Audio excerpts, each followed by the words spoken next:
मला खात्री आहे तू नक्की अशी आहे इनॉग्रेशन. मी तुझी वाट पाहिन. इझी आई. एक मिनिट. एक लक्षात ठेवा, त्या कार्यक्रमाला कुणीही जाणार नाहीये. त्याचा आणि आपला आता काही संबंध उरलेला नाहीये आणि आपल्यासाठी त्याची किंमत 0 आहे. त्यामुळे कुणीही तिथे जायचं नाहीये.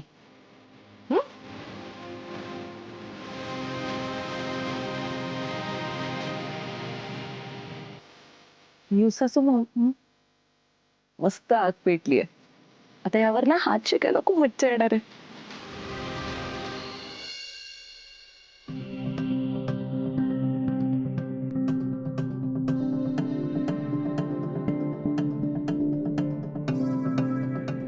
पारू, एक काय झालं ती चपाती?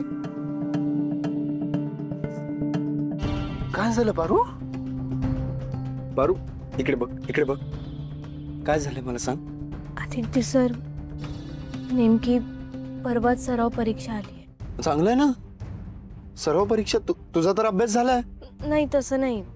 मग सराव परीक्षा बी परवा आहे ना, तुमच्या कार्यक्रमाचा दिवस बी परवा आहे. सर, मला लई इच्छा आहे तुमच्या कार्यक्रमाला यायची. दोन्ही गोष्टी एकत्र आल्या. तेच तर. आदित्य सर, मी एक काम करू का? म्हणजे यावेळी परीक्षा बुडवते, पुढच्या वेळेला परीक्षा देईन. काय वेडी आहेस का?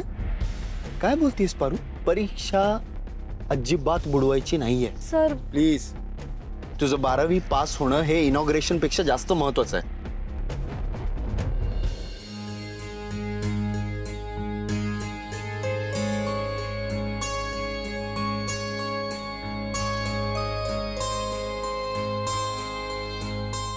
मला ना आईचं हे वागणंच पटत नाहीये.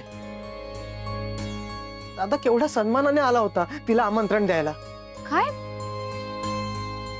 प्रीतम, दादा आले होते? हो, तो त्याच्या त्या प्रोजेक्टच्या भूमिपूजनाचं आमंत्रण द्यायला आला होता आईला. त्याच्या डोळ्यात दिसत होतं की तो प्रोजेक्ट त्याच्यासाठी किती महत्वाचा आहे ते. आपल्या सगळ्यांना माहिती आहे की दादाचं केवढं प्रेम आहे आईवर, हो की नाही? मग आईने पण जर तो आलाय आमंत्रण द्यायला तर जरा कौतुक करावं. कौतुक जाऊ दे, पण साधा आशीर्वाद देऊन ते आमंत्रण स्वीकारावं तरी ना. तेही नाही केलं तिने. मला वाटतं ना मुद्दाम करते हे सगळं ती, आणि मला ना खरंच कळत नाही की ती अशी का वागते. मला अजिबात पटत नाही तिचं हे वागणं. नाही, मलाही आईंचं वागणं अजिबात पटलेलं नाहीये. आई अशा कशा वागू शकतात? आपल्याला सगळ्यांनाच माहितीये की दादानी या प्रोजेक्टसाठी किती मेहनत घेतली, किती कष्ट घेतलेत. नाही प्रीतम, मला असं वाटतं की एक फॅमिली म्हणून आपण आदित्य दादांना चांगल्या दिवशी सपोर्ट करायला हवं, त्यांच्या पाठीशी उभं राहायला हवं. मला वाटतं आपण कार्यक्रमाला जायला हवं. त्यांचं कौतुक आपण नाही करणार तर कोण करणार आहे? प्रीतम, तुम्हाला काय वाटतं? जाऊया का आपण कार्यक्रमाला? ऑब्व्हियसली आपण जातोय प्रिया. माझ्या दादाचा हा कार्यक्रम मला माझ्या डोळ्यांनी बघायचा आहे, आणि त्यासाठी मला आईशी खोटं बोलावं लागलं ना तरी चालणार आहे.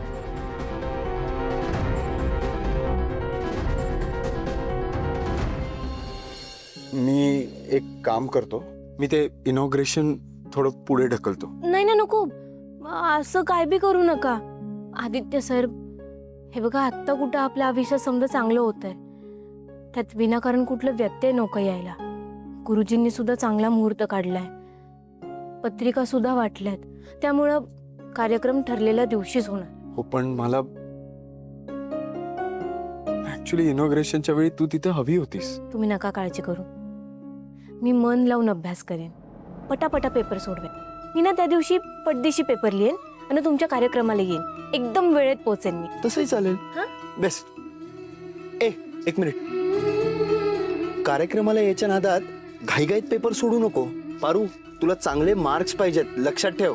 ठीक आहे, तुम्ही म्हणाल तसंच होईल. ओके. आता सगळं सॉल्व्ह झालंय ना?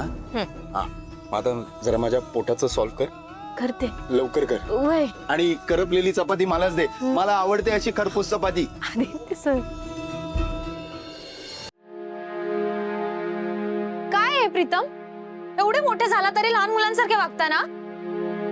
काय झालं आता? काय केलं मी? काय केलं? काय हे आत्ताच आलायत ना? कपाट बघितलं तुमचं?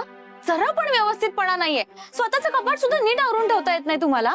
प्रत्येक 4 दिवसांनी मलाच कपाट आवरावं लागतं. जरा तरी मदत करत जा. काय आहे हे सगळं? हो कळलंय, मला कळलंय.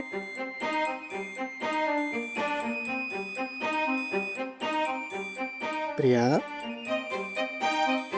ऐक तर, अगं वेडाबाई, त्याचसाठी तर लग्न करून तुला या घरात आणलंय ना. काय? हा, अगं नवऱ्याची सेवा करणं बायकोचं कर्तव्य आहे. अच्छा.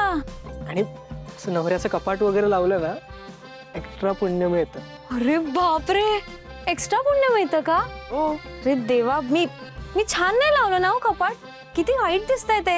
मी एक काम करते, मस्त कपाट लावून देते, म्हणजे मला एक्स्ट्रा पुण्य मिळेल. राईट ना? Correct. चला मला एक एक कपडे काढून द्या तू प्लीज. हे तर मी करूच शकतो. हा हे घे, हे व्यवस्थित लावा, हे उद्या घालायचं. हो हो, खूप छान लावेन मी ते, पण त्या काढून. हा, पण इस्त्री करायची गरज आहे, पण ठीक आहे.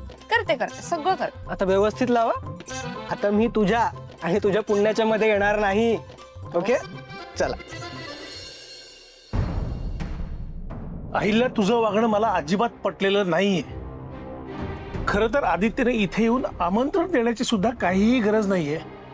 अगं आपला मुलगा आहे तो, त्याला आशीर्वाद देण्यासाठी, त्याच्या पाठीवर कौतुकाची थाप देण्यासाठी आपण स्वतः त्याच्या कार्यक्रमाला जाणं आवश्यक आहे. श्रीकांत, मी एकदा सांगितलं ना, या कार्यक्रमासाठी आपल्या घरातून कुणीही जाणार नाही म्हणजे जाणार नाही. आणि यावर मला पुढे चर्चा नकोय.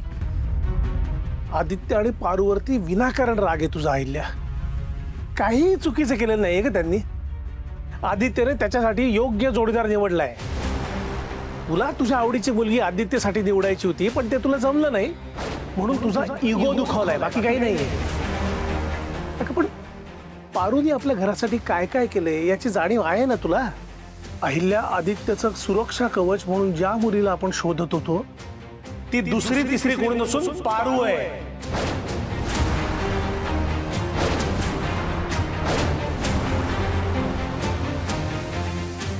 होय अहिल्या, आदित्यचा सुरक्षा कवच पारू आहे. आणि गुरुजींनी स्वतः सांगितलंय आपल्याला हे. अहिल्यादेवी, पारूच्या गळ्यात जे मंगळसूत्र आहे ते आदित्यचं सुरक्षा कवच आहे. आणि याआधी मी तुम्हाला सांगितलेलं आहे की आदित्यचं रक्षण एक मुलगी करते, आणि ती मुलगी म्हणजे पारू. तरी तिच्यावर का राग आहे तुझा हेच कळत नाहीये मला. अगं पारूमुळे आदित्य सुरक्षित आहे आज. हे बघ, मला दुसरं काही ऐकायचं नाही. माझं ठरलंय, मी त्या कार्यक्रमाला जाणार नाही आणि माझ्यावर कोणीही जबरदस्ती करणार नाहीये. तुझी इच्छा असेल तर तू त्या कार्यक्रमाला खुशाल जा. एक बाप म्हणून मी आदित्यच्या सोबत कायम असेल, पण तुझ्या विरोधात नाही जाणार मी कधीच.